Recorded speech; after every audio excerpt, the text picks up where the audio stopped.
नमस्कार दोस्तों, मेरा नाम डॉक्टर मुकेश कुमार और आप देख रहे हैं हेल्दी भारत।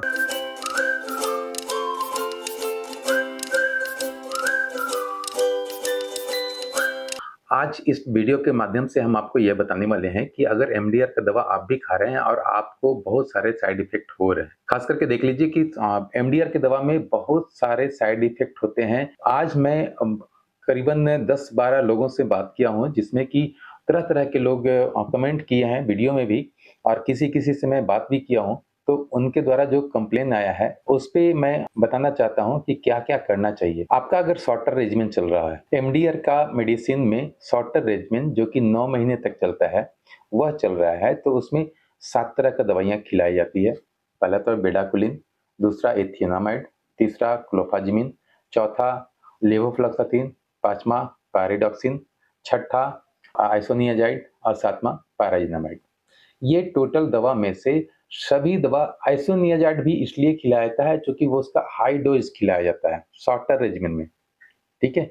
तो शॉर्टर रेजिमेन में आपका पायराज़िनामाइड की वजह से बहुत सारे लोगों को जॉइंट में पेन होने का चांस होता है, और बहुत सारे लोग ये जॉइंट पेन का ये भी बताए हैं कि सर जॉइंट में बहुत पेन रहता है, घुटने में पेन रहता है, एंकल में, जोड़ों में, उँगलियों में दर्द रहता है। तो उसके लिए क्या करना है कि आप जो भी दवा खा रहे हैं वो तो दवा बंद नहीं करना है, लेकिन आपको एक जाँच करा लेना है serum uric acid. Serum uric acid का मेल में लगभग 2.5 से यानी 2.5 से 7.1 तक नॉर्मल होता है, और फीमेल में 2.5 से 6.1 तक नॉर्मल होता है। आप अगर देखेंगे, जाँच कराएँगे तो पता चल पाएगा कि उसमें आपका थोड़ा बहुत बढ़ा हुआ है।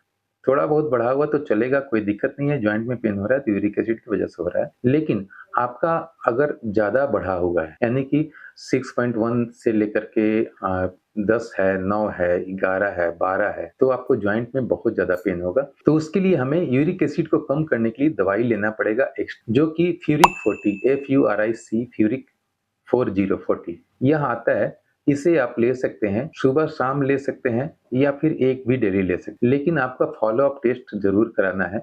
यूरिक एसिड सपोज़ कीजिए कि आपका अभी 9 आ रहा है, आपका जॉइंट में बहुत ज़्यादा आ रहा है पेन, तो आप एक बार फ़ॉलो अप टेस्ट करा लें, 15 दिन, 20 दिन, 1 महीने पर ज़रूर कराएँ। जाँच कराएँगे तो पता चल पाएगा कि आप जो दवा ले रहे हैं यूरिक एसिड को कम करने के लिए, उससे हमारा कितना बेनिफिट हो रहा है। दूसरी बात हो गई कि बहुत सारे लोग ऐसे भी, चूँकि जो वहाँ पे बताया जाता है हॉस्पिटल में, वह बताया जाता है कि हमें सुबह में सारी दवाइयाँ खा लेनी है, नाश्ता कर के 1-2 घंटे के अंदर खा लेनी है। ऐसा प्रोटोकॉल में ही है, प्रोटोकॉल मतलब कि नियम, ऐसा नियम है कि सुबह में ही खाना है।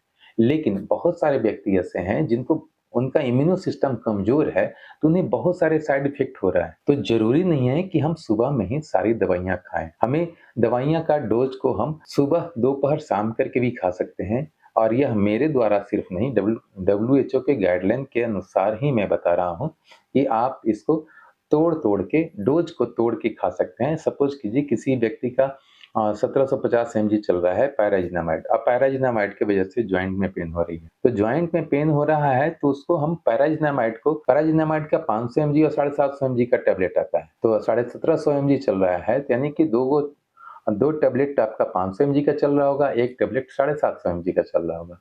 तो आप सुबह पहर 750 एमजी ले लें, दोपहर में 500 एमजी ले लें और शाम में भी 500 एमजी ले लें।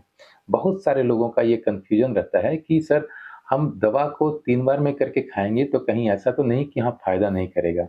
आप निश्चिंत रहें, दवा आप टोटल खा लें, दिन भर में आप सुबह 8 बजे से लेकर के शाम के 6 बजे तक या रात के 8 बजे तक सारी दवाइयाँ आप खा लेते हैं, तो उतना ही फ़ायदा करेगा जितना आप एक बार में खाएँगे। किसी-किसी व्यक्ति का इम्यूनो सिस्टम अच्छा है, स्ट्रॉन्ग है, वह एक ही बार में 15 गोली, 17 गोली या 19 गोली, जितना जिसका वज़न है उसके हिसाब से वो टैबलेट दिया जाता है, सभी खा लेता है, उससे कोई इफ़ेक्ट नहीं पड़ता है, कोई साइड इफ़ेक्ट नहीं पड़ता है। लेकिन किसी-किसी का है कि 2 ही टैबलेट खाता है तो वोमिटिंग टेंडेंसी होना या फिर भूख का कम लगना, पेट में जलन होना, जॉइंट में पेन होना, किसी का कान में झिनझिनी होना, कान में आवाज़ ऐसा आता है जैसे कि आंधी-तूफ़ान कैसे चलता हो उस तरह से कान में आवाज़ आने लगती है, वो भी पैराज़िनामाइड की वजह से ही होता है। किसी-किसी का आँख में धुंधलापन दिखाई देने लगता है, वो भी हमारा दवा का ही साइड इफ़ेक्ट की वजह से होता है। तो ये सारी साइड इफ़ेक्ट हमें होनी है, चेहरे पर ब्लैकनेस जो है वो होना ही है। क्लोफाज़िमिन हम खाएँगे, चाहे शॉर्टर हो, चाहे लॉन्गर हो, दोनों में क्लोफाजिमिन खाया जाता है, तो उसमें भी हमारा चेहरे पर या फिर शरीर पे ब्लैकनेस आना ही है। तो ये सब चीज़ को हम थोड़ा-सा मैनेज कर सकते हैं अपने घर पे ही। हाँ, अब रह गई कि लीवर फंक्शन टेस्ट में हमारा एसजीपीटी, एसजीओटी। बहुत सारे लोगों का ये कहना था कि सर हमारा पेट में पचता नहीं है, दवा खाते हैं तो वोमिटिंग जैसा लगता है या फिर कुछ खाने का मन नहीं करता है। मैं बहुत सारे वीडियो में बता चुका हूँ, आज मैं फिर से बता देता हूँ कि अगर आपको लीवर फंक्शन टेस्ट में एसजीपीटी, एसजीओटी बढ़ा हुआ आ रहा है, आपको भूख की कमी हो रही है या फिर खाने का इच्छा नहीं कर रहा है, पेट में जलन रह रहा है, तो आप कुछ घरेलू उपाय पर ज़्यादा ध्यान दें, ना कि उसके लिए अलग से दवाई पे। देखिए, दवा तो हर एक चीज़ का है, लेकिन ऑलरेडी आप दवा का डोज़ इतना खा रहे हैं, आपके पेट में सारी दवाइयाँ जा कर के एक अलग तरह का गैस भी बना रही है, जो कि उससे भी आपको प्रॉब्लम हो सकता है। तो हम सभी चीज़ के लिए दवाइयाँ पे नहीं जाएँगे, हम कोशिश करेंगे अपने घरेलू उपाय को कर सकें। जैसे कि लीवर फंक्शन टेस्ट में हमारा एसजीपीटी, एसजीओटी बढ़ा हुआ है। इसके लिए हमें घरेलू उपाय जो करना है, वह करना है कि सौंठ आप देखे होंगे, अदरक, अदरक का पाउडर जो होता है सौंठ, सौंठ को आप दूध में 1 कप दूध में आधा चम्मच सौंठ का पाउडर डाल करके थोड़ा-सा दालचीनी पाउडर अगर डाल देते हैं, 1 चुटकी, आधा चम्मच सौंठ और 1 चुटकी दालचीनी पाउडर, तो आप उसे पी लेते हैं, तो 10-15 दिन के अंदर आप अपने एसजीपीटी, एसजीओटी के लेवल को बहुत हद तक कम कर सकेंगे। चूँकि आप इतनी सारी दवाइयाँ खा रहे हैं, तो आपके फैटी लिवर होना लाज़मी है क्योंकि उसका दवाइयाँ का साइड इफ़ेक्ट हमारे लिवर पे होता है। आप ऑलरेडी कुछ लिवर की सिरप भी पी रहे होंगे, इसके बाद भी उसका साइड इफ़ेक्ट है। तो हमें यह घरेलू उपाय कर लेना है अगर वोमिटिंग रह रही है तो। इसके बाद कुछ लोगों ने हमारे वीडियो पे कमेंट किए हैं कि सर मुझे कुछ-कुछ प्रॉब्लम है, उसके कमेंट का मैं जवाब दे देता हूँ ताकि अगर आपको भी किसी तरह का कुछ प्रॉब्लम हो रहा है, तो आप कमेंट के माध्यम से हमसे बात कर सकते हैं। कमेंट में लिखेंगे तो मैं उचित समझूँगा तो उस पे जवाब दूँगा ताकि सारे लोगों को ये फ़ायदा हो। आप जानते हैं हेल्दी भारत इसलिए मैं चैनल बनाया हूँ ताकि आपका मैं मदद कर सकूँ। अब ऐसा नहीं है कि आप दिन भर मुझे कॉल करेंगे और मैं जवाब दूँगा, ऐसा संभव नहीं है क्योंकि मेरी अपनी लाइफ़ भी है, दूसरे में की ड्यूटी भी है। सभी चीज़ को देखते हुए मैंने इस डिसीज़न पर पहुँचा है कि आप जो कमेंट करेंगे उसी के आधार पे मैं आपके जवाब दूँगा। ये है मिस्टर संतोष कुमार जिन्होंने लिखा है कि सर एमडीआर की दवा खा रहा हूँ, फिर बाद में मैं बलगम दिया था, उसी समय जब दवा चालू हुआ था, तो उसमें 3 महीने बाद आया कि आपकी दवा चेंज होगी। एक्चुअली क्या होता है कि एमडीआर का दवा आप खा रहे हैं, लेकिन आप उसी समय जाँच दिए थे, वह था एलपीए, है ना? सेकंड लाइन एलपीए कहलाता है, यानी कि सेकंड लाइन का दवा आपको चला है एमडीआर का।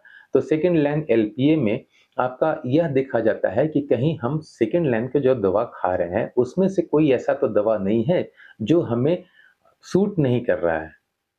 मेरी बात समझ रहे होंगे। एक तो एमडीआर हो गया कि आप कोई भी जनरल टीबी का दवा में से 2 दवा हमें सूट नहीं कर रहा हो, यानी कि रेज़िस्टेंट हो गया है हमारे शरीर में, तो एमडीआर कहला गया।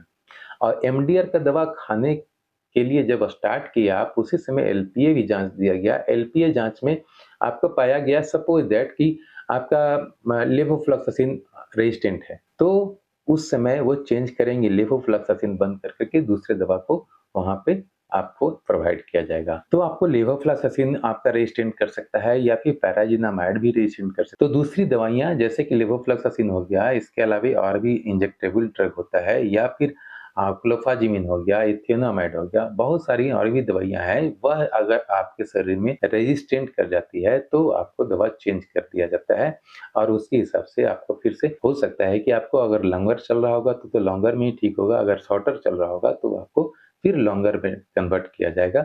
हो सकता है कि आपको 2 तरह की दवाइयाँ अगर रेज़िस्टेंट हो गई होगी, तो उसमें आपको एक्सडीआर भी हो सकता है। तो उसके लिए चिंता ना करें, आप एक्सडीआर के लिए जो दवाइयाँ हैं और एमडीआर के लिए दवाइयाँ हैं। दोनों दवाइयाँ लगभग सेम है। एमडीआर में एक शॉर्टर रेजिमेन और लॉन्गर रेजिमेन दोनों चलाया जाता है। किसी को शॉर्टर चलाया जाता है, किसी को लॉन्गर चलाया जाता है और एक्सडीआर में आपका सिर्फ़ और सिर्फ़ लॉन्गर चलाया जाता है। तो कोई व्यक्ति को अगर हम शॉर्टर चलाए हैं और उसके जब एलपीए में कुछ जाँच में आया है, तो हमें उसे कन्वर्ट करना होता है, लॉन्गर में बदल दिया जाता है। तो हो सकता है कि आपको लॉन्गर में बदल दिया जा रहा हो।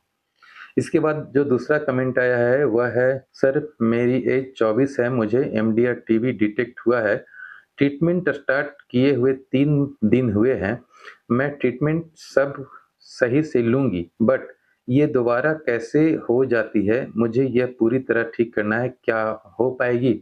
आपको 100% ठीक होगी। यह कन्फ्यूज़न हमेशा मैं सभी के मुँह से सुना हूँ कि यह दोबारा हो जाता है। बिल्कुल गलत है, दोबारा नहीं होता है। दोबारा कब होता है? सपोज़ कीजिए कि मुझे अभी किसी एमडीआर पेशेंट से इन्फेक्शन लगा और मुझे भी एमडीआर हो गया, ठीक है? मैं 9 महीना या 18 महीना दवा खा करके अपने एमडीआर के ट्रीटमेंट को हमने कंप्लीट कर लिया, ठीक कर लिया। साल भर बाद फिर मुझे किसी एमडीआर पेशेंट से इन्फेक्शन नहीं लगेगा क्या? मैं आपसे पूछना चाहता हूँ। क्यों? क्योंकि अगर फिर हम किसी ऐसी जगह पे जाएँगे, वहाँ पर किसी एमडीआर पेशेंट से मुझे मुलाकात होगी, जबकि मैं जानता नहीं हूँ। सपोज़ कीजिए कि आप ऑटो में जा रहे हैं, बस में जा रहे हैं, किसी भीड़-भाड़ में जा रहे हैं, किसी मेला में जा रहे हैं, किसी सिनेमा हॉल में जा रहे हैं, सभी जगह भीड़ है। वहाँ पर आपके बगल में जो व्यक्ति बैठा है या फिर आपके बगल से जो गुज़रा है, वह एमडीआर का पेशेंट नहीं था, ये आप 100% गारंटी ले सकती हैं क्या? तो वैसे व्यक्ति जिनको पहली बार एमडीआर हुआ हो या टीबी हुआ हो, सभी के सभी ठीक होते हैं, 100% ठीक होते हैं। दोबारा उन्हीं को होता है जो दोबारा फिर से इन्फेक्शन लगता है। ठीक है? एक तो हम यह बचाव कर सकते हैं कि दूसरे से इन्फेक्शन मुझे ना लगे और दूसरा यह कर सकते हैं कि हम अपने खाने-पीने की चीज़ों में इतना अच्छा इम्यूनिटी अपने शरीर में पैदा कर लें कि अगर किसी तरह का इन्फेक्शन लगे भी तो हमारे शरीर पे उसका असर ना हो। इसका 2 ही उपाय है, या 2 उपाय कर लेंगे तो आपको ज़िंदगी में कभी एमडीआर या फिर एक्सडीआर नहीं होगा। और दूसरी बात, अगर आप सही से ट्रीटमेंट ले लेते हैं, बहुत सारे महिलाओं को देखा हूँ मैं या लड़कियों को देखा हूँ मैं कि वह अपने दिमाग से कुछ-कुछ दवाइयाँ स्किप करती हैं। कोई फ़र्क नहीं पड़ता है, नेक्स्ट टाइम में आपको फिर से 18 महीना खाना पड़ेगा, हो सकता है कि 27 महीना खाना पड़े। इसलिए कभी यह गलती नहीं करना है कि हाँ, हम दवा को स्किप करेंगे।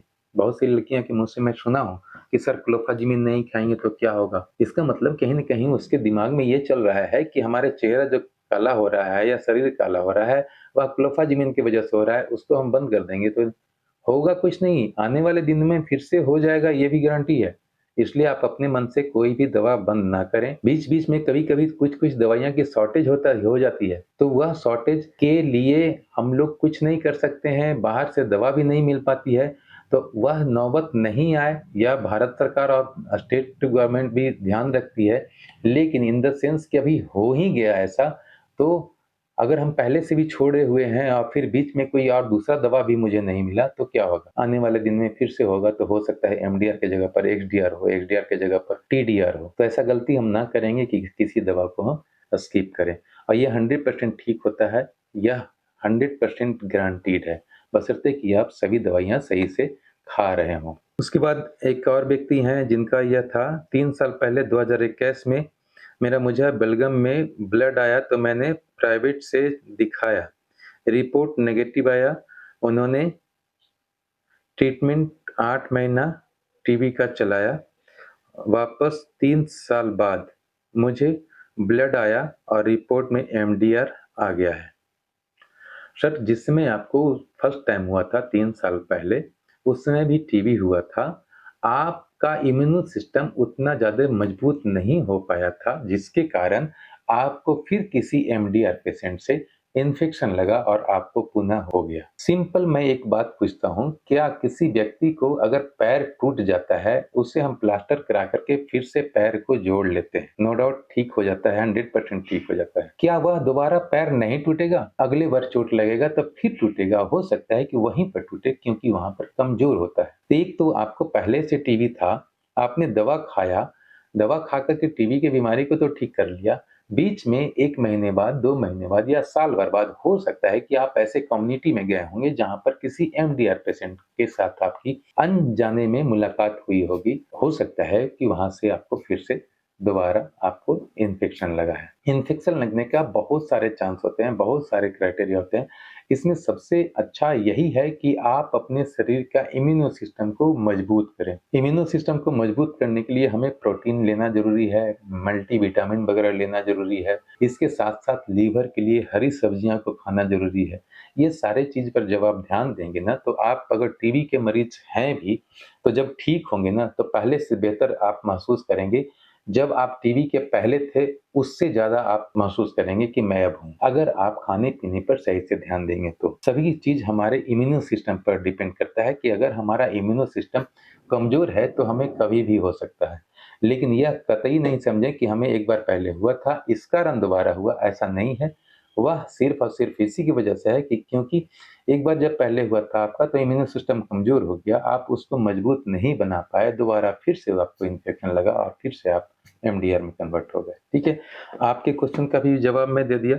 अब कुछ लोग और हैं जो जिन्होंने यह लिखा है कि सर मुझे 18 महीना हो गए दवा खाते हुए, कोई आराम नहीं हो रहा है, प्लीज़ हेल्प। ऐसा कैसे हो सकता है कि 18 महीना दवा खा रहे हो, आराम नहीं हो? आपको पहले हो सकता है कि खाँसी रहता होगा, बुखार रहता होगा, ये सारी चीज़ें होती होगी।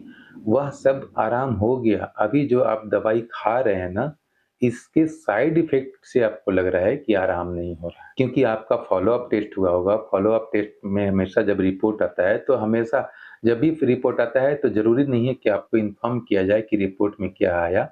अगर किसी का कुछ गड़बड़ रिपोर्ट आता है, तब इन्फॉर्म किया जाता है, कॉल किया जाता है, बुलाया जाता है, दवा चेंज किया जाता है। ऐसा नहीं हो सकता है कि हाँ, 18 महीना से आप दवा खा रहे हैं और आपको कोई आराम नहीं है। हाँ, दवा के खाने से आपको साइड इफ़ेक्ट हो सकता है। सर मेरे शॉर्टर रेजिमेन है जो 6 महीने से 9 महीने का चल रहा है, जुकाम ज़्यादा रहता है रिप्लाई। जुकाम रहना आम बात है, जब भी मौसम चेंज होगा खाँसी और सर्दी हो सकता है, इसलिए उसके लिए चिंता नहीं करना है। आपके शरीर में इतना सारा एंटीबायोटिक जा रहा है, धीरे-धीरे वो सब कुछ ठीक होगा। जुकाम का कोई अलग से दवा ना लें, ज़्यादा बेहतर है। दवा का डोज़ अपने शरीर में ज़्यादा ना बढ़ाएँ। आपको जो दवा दिया जा रहा है, उसी से ठीक होगा और नहीं तो आप घरेलू उपाय कर सकते हैं जुकाम के लिए कि गर्म पानी करके आप सिर्फ़ उसका वाष्प ले सकते हैं, ठीक है? नाक और मुँह से वाष्प लें, थोड़ा-सा इन्हेल करें, गरम पानी एक बड़ा कटोरा में लेकर के पूरा खौला लें, उसके बाद एक टॉवेल रखें अपने कंधे पर और सर के पास इस तरह से झुक करके उसमें से जो निकल रहा है वाष्प, उस वाष्प को पूरा आप अपने शरीर के अंदर यानी कि लंग्स के अंदर लें और फिर छोड़ें। इस तरह से 5-7 मिनट करें, कुछ दिन में आपको खत्म हो जाएगा। जुकाम ऐसे भी जानिए 4 से 5 दिन ही रहता है, इससे ज़्यादा नहीं रहता है और यह दवा का कोई साइड इफ़ेक्ट नहीं है या फिर बीमारी का कोई साइड इफ़ेक्ट नहीं है, आपको किसी चीज़ से एलर्जी है, इसकी वजह से ये होता है। तो मैं इस वीडियो को इसलिए बनाया हूँ ताकि आपके जितने सारे क्वेश्चन थे उसका मैं उम्मीद करता हूँ कि सभी का जवाब दे दिया हूँ। अगर किसी तरह का और भी प्रॉब्लम आपको हो रहा है तो आप कमेंट में लिख सकते हैं और कमेंट में जब आप लिखेंगे तो हम उसको सही से आपको जवाब दे पाएँगे। कोशिश तो मेरा रहता है कि सेम डे में जवाब दे दूँ लेकिन किसी-किसी व्यक्ति का नहीं दे पाता हूँ चूँकि मेरा 2-3 चैनल 4 चैनल है, सभी को मैं वॉच नहीं कर पाता हूँ, टीम होती है, टीम अगर मुझे इन्फॉर्म करती है तो मैं उन्हें जब जवाब देता हूँ तो वो लिख पाती है। तो उसके हिसाब से हम कोशिश करेंगे कि लाइव आएँ और लाइव कब आएँ वह कमेंट में ज़रूर लिखें। सप्ताह में 7 दिन होता है, अगर आप चाहते हैं कि हाँ, मैं लाइव आऊँ और आपके क्वेश्चन्स का लाइव जवाब दूँ, तो मैं लाइव भी आ सकता हूँ। आप सिर्फ टाइम बता दें, मैं उस तरह से चूँकि जितने लोग कमेंट करेंगे ना, कमेंट में अपना टाइम लिखेंगे। सिर्फ़ संडे को मैं आ सकता हूँ, चूँकि मेरी ड्यूटी अपनी होती है, जो कि सोमवार से लेकर के सैटरडे तक होती है। संडे को मैं थोड़ा-सा फ्री रहता हूँ, लेकिन बहुत सारे चैनल होने की वजह से मैं सभी का वीडियो बनाता हूँ। इस कारण मैं आधा घंटा 45 मिनट के आस-पास लाइव आ सकता हूँ। आप सुबह में 8 बजे, 9 बजे, 10 बजे या तीनों टाइम में किसी भी समय आप कमेंट में लिखते हैं कि हाँ, इतना बजे ठीक रहेगा, तो मैं उस टाइम एक पोस्ट करूँगा और पोस्ट के हिसाब से भी मैं संडे के दिन आऊँगा, अगर आप कहेंगे तो। क्योंकि लाइव आने का एक ही मकसद होता है कि आपके क्वेश्चन का तुरंत जवाब मिल सके। तो मैं चाहता हूँ कि आपके क्वेश्चन का जवाब दूँ।